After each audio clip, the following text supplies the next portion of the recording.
Fun Avenue, c'est du fun pour tous. Découvrez différents espaces de loisirs pour les tout-petits, les enfants, les ados et les adultes. Ouverture prochaine d'un escape game et d'un mini-golf fluo indoor. Rendez-vous zone commerciale du Val d'Ornel à Saint-Dizier. Au cœur de Bar-le-Duc, découvrez Ma Jolie Crèmerie, une fromagerie crèmerie traditionnelle avec des produits de nos régions. Pour la Saint-Valentin, vos fromagers Johan et Jessica vous proposent une box à déguster avec votre moitié. Informations et réservations au 06 81 64 14 40. Vous souhaitez assurer votre avenir professionnel dans le secteur du marketing commercial et de l'expérience client ? À Saint-Dizier, Optima Business School dispense un bachelor fait pour vous. La pratique est au centre de notre apprentissage grâce à des intervenants hautement qualifiés. Plus d'informations au 06 80 40 38 13.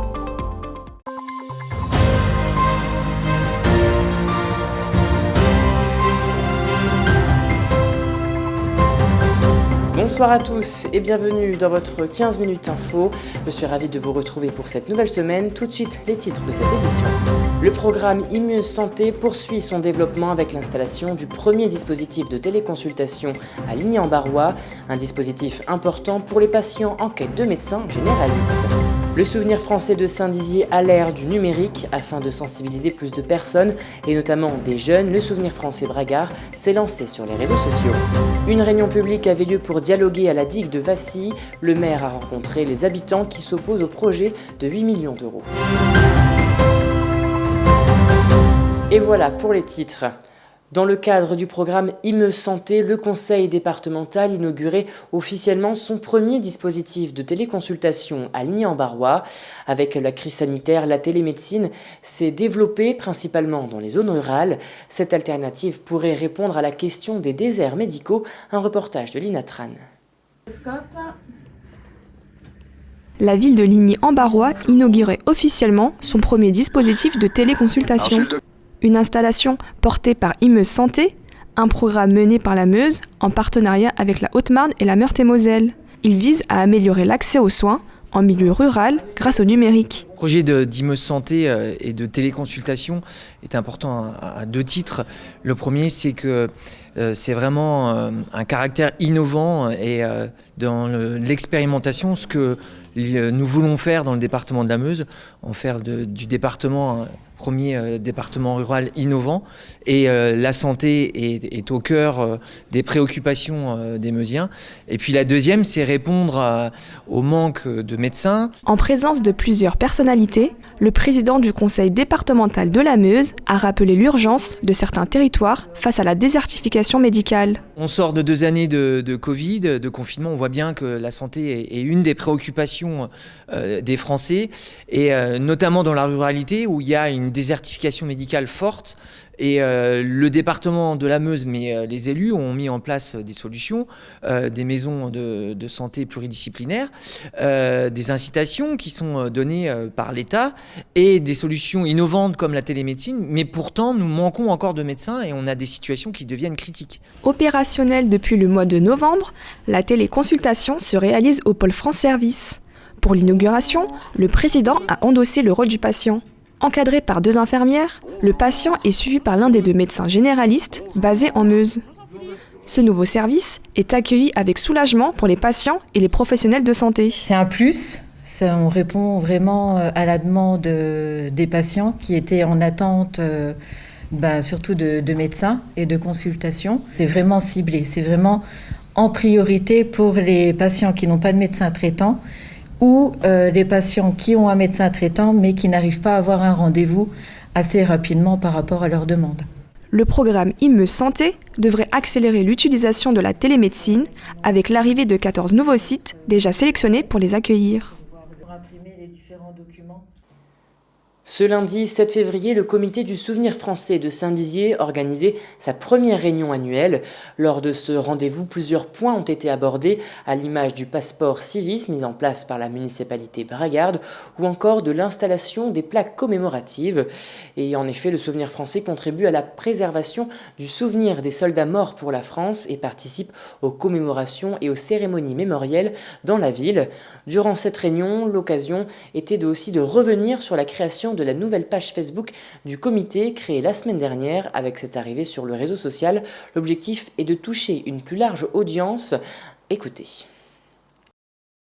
Nous faisons partie avec la ville de Saint-Dizier de l'opération Passeport civique. Nous allons donc mettre au point la visite de tous les élèves de CM2 de Saint-Dizier. Nous avons même décidé de demander à la ville de Saint-Dizier de baptiser une rue ou un rond-point du nom d'Arsemont, qui est une personne qui a rendu de très grands services à la ville de Saint-Dizier. Et également faire une plaque et la poser sur la mairie ou derrière la mairie de Saint-Dizier en hommage au 14e RTA, régiment de tirailleurs algériens, qui ont donné leur vie pour la France et qui se sont battus dans Saint-Dizier. Facebook, c'est vraiment un outil qui permet de toucher beaucoup de monde. Sur la page qui a été créée la semaine dernière, on est à 140 abonnés pour l'instant. On a plusieurs publications récurrentes, comme le mot du président, mensuel, dont la première publication a touché 1200 personnes par exemple. On a des « Le saviez-vous » pour un peu mettre des points précis sur certains conflits, certaines personnes importantes qui peuvent être oubliées. On a plusieurs élus locaux qui sont abonnés, on a le maire de Saint-Dizier, certains adjoints, certains conseillers municipaux. On a beaucoup de gens qui nous envoient des messages pour nous dire que c'est bien, qu'il faut faire ça, que ça manquait un peu. Donc pour l'instant je suis assez satisfait de cette action. Et passons à présent à l'image du jour. Axel Clerget, le Bragard, s'est fait éliminer au premier tour du Paris Grand Slam en judo en moins de 100 kg. Le Marnais s'est donc fait sortir face au Croate Kumric. Du côté de Mélanie Clément, pas de première place, mais bien une troisième place en catégorie de moins 48 kg. Elle s'est inclinée devant la japonaise Wakana Koga. Depuis 2021, des réunions publiques sont mises en place pour évoquer l'avenir de la digue de Vassy. Pour l'instant, rien n'est fixé, on ne sait pas encore sa future superficie et son volume. Deux projets se sont détachés, l'un de 8 millions d'euros avec une surveillance accrue et des investissements importants, et l'autre, idée alternative, un barrage à taille humaine pour un coût de 3 millions d'euros. Un reportage de Julien Voire. Quel avenir pour la digue ? C'est la question à laquelle devait répondre cette réunion publique à Vassy. Ce mardi soir et durant 2 heures, les habitants du territoire ont pu dialoguer avec le maire. Les perspectives d'avenir étaient nombreuses tant la digue peut apporter du tourisme. Aujourd'hui, ce qui a été évoqué à la réunion, c'est discuter avec la population, puisque la ville appartient à ses habitants, c'est de discuter avec la population du devenir et de l'avenir de la digue. La digue, faut-il la mettre en catégorie B, en catégorie C, c'est-à-dire le volume et l'importance, la superficie que peut avoir le barrage des Léchères aujourd'hui, puisqu'il y a des réparations à faire et surtout une remise aux normes à faire. Catégorie B, C ou D, voilà la principale zone de désaccord entre la mairie et ses habitants. En catégorie B, un barrage, une surveillance et des investissements importants pour un coût de 8 millions d'euros. La C, elle, propose une alternative avec un barrage à taille humaine pour un investissement de 3 millions d'euros. L'avenir de la digue n'est donc pas encore défini. La suite maintenant, c'est au conseil municipal de voter de la catégorie sur laquelle on va travailler avec les bureaux d'études et ou de commencer les travaux à effectuer pour l'étanchéité et surtout la mise aux normes du barrage. Des désaccords sont apparus quant à son avenir. Les Pont-Varinois et les Vasséens reprochent à cette réunion de manquer de concret. Parce que la réunion n'a pas été préparée en vue d'expliquer au mieux le choix qu'il y avait à faire au niveau du projet d'aménagement de la digue. Moi, je suis resté sur ma faim parce que là, il y a un choix, mais il y a un investissement, on n'a pas chiffré les différents projets. Il y a un problème, il n'y a que la version catégorie C qui a été complètement étudiée et pas la catégorie B. Donc celle-ci doit être étudiée et il manque d'autres variantes. Et ce que j'ai proposé tout à l'heure, c'est qu'on voit si en France, il y a d'autres configurations qui sont identiques à celle-ci. Une chose est sûre, le sujet de la digue et du barrage des Léchères va encore faire parler. Le coût des réparations semble être l'un des principaux freins pour de nombreux habitants de Vassy et de Pont-Varin.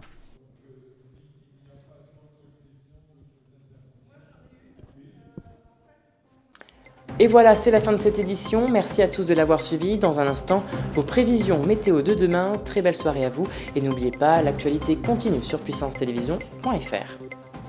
Toute l'actualité qui vous concerne, à voir et à revoir dès maintenant sur puissancetélévision.fr et sur notre application mobile.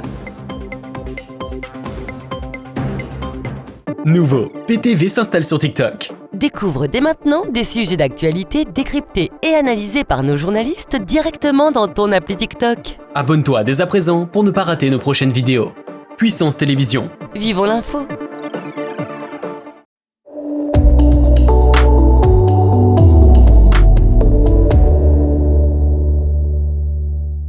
Bonsoir à toutes et à tous. Demain sur l'Hexagone, le temps sera calme, les éclaircies s'imposeront sur les 2/3 nord du pays, le ciel sera plus nuageux à Lille. Pour les températures, comptez 13 degrés de maximale à Bastia, à Nice, à Toulouse et à Bordeaux. Pour les minimales, comptez 0 degrés à Lyon. Du côté de nos départements, le soleil sera aussi au rendez-vous avec au programme des éclaircies. On attend du soleil à Chaumont et à Vitry-le-François. Pour les températures, on restera dans les normales de saison avec -1 degré de minimale à Chaumont et 10 degrés de maximale pour les Vitrias. Demain mardi 8 février, nous fêterons les Jacqueline, nous gagnerons 3 minutes, le soleil se lèvera à 8h10. L'information continue sur puissancetélévision.fr et sur notre application mobile.